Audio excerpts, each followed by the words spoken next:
प्रिय विद्यार्थियों, 10वीं कक्षा में गद्य भाग में जो दूसरा पाठ है उसका नाम है बाल गोविंद भगत और उसके लेखक हैं राम वृक्ष बैनीपुरी।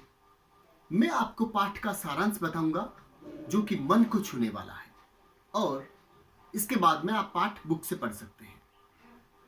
बाल गोविंद भक्त जो है वह एक किसान है, बहुत ईमानदार व्यक्ति है, सीधे सरल व्यक्ति है। दूसरी विशेषता उनकी ये है कि वो बहुत मीठा गाते हैं। जब वो सावन के महीने में गाते हैं तो रिम झिम बारिश होती है तो खेत में काम करने वालों के हाथ थम जाते हैं, रास्ते से गुजरने वाले लोगों के कदम ठहर जाते हैं। और तो और सर्दी के मौसम में एक बार लेखक ने उनको गाते हुए देखा एक तालाब के किनारे, सुबह बहुत जल्दी प्रातःकाल। उस समय भी उनके माथे पर श्रम बिंदु यानी कि पसीने की बूंदें झलक रही थी। गाने में इतने वो तन्मय हो जाते थे, इतना तल्लीन हो जाते थे। पाठ की मुख्य बिंदु पर बात करते हैं। उनका एक पुत्र है जो कि बीमार रहता है। समय के साथ पुत्र का विवाह हुआ और विवाह होने के बाद में जो पुत्र है, एक दिन उसकी मृत्यु हो गई। और जब मृत्यु हो गई तो पता है क्या, गांव के लोग जब बाल गोविंद भगत को सांत्वना देने आए तो पता है स्थिति क्या थी, ये सुनने लायक है। उन्होंने एक वस्त्र डाल रखा था बेटे के मृत शरीर पर, उस पर पुष्प डाल रखे थे और भजन गा रहे थे।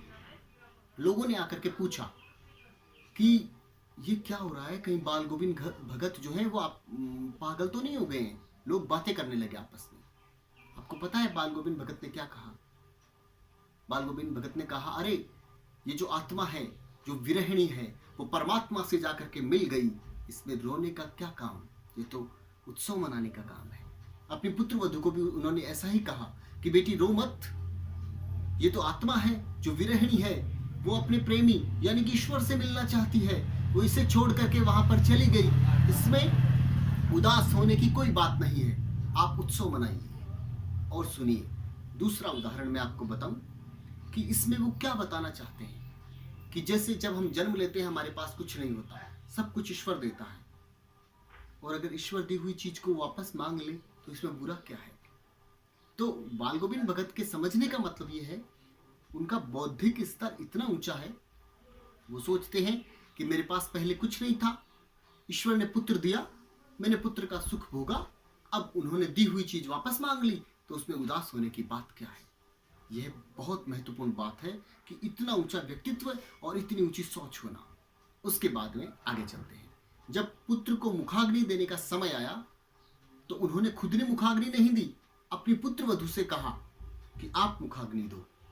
इससे ये स्पष्ट होता है कि वो पाखंडों को मानने वाले नहीं थे और झूठे जो रीति रिवाज होते हैं उनको मानने वाले नहीं थे कि स्त्री जो है वो मुखाग्नि नहीं दे सकती। अपनी पुत्र वधू से ही मुखाग्नि दिलवाई और बाद में पुत्र वधू को कहा कि बेटी तुम दूसरा विवाह कर लो और जाओ, खुश रहो, क्योंकि वो स्वार्थी नहीं थे।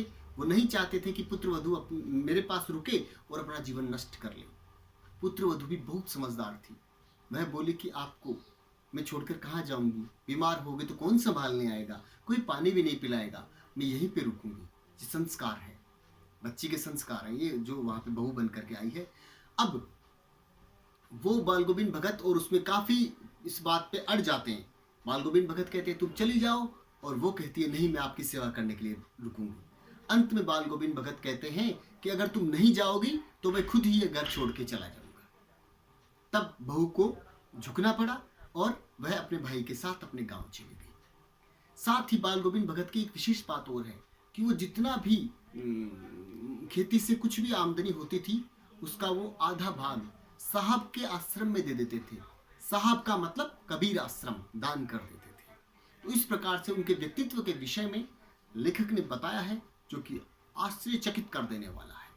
साथ ही बाल गोविंद भगत जो है वो रोज पुत्र के मरने के बाद में भी वो रोज गीत गाते थे, अपना काम करते थे। एक बार गीत गाने की आवाज नहीं आई तो लोगों ने जाकर के देखा कि क्या हुआ, आज गीत गाने की आवाज नहीं आ रही है बाल गोविंद भगत के घर से।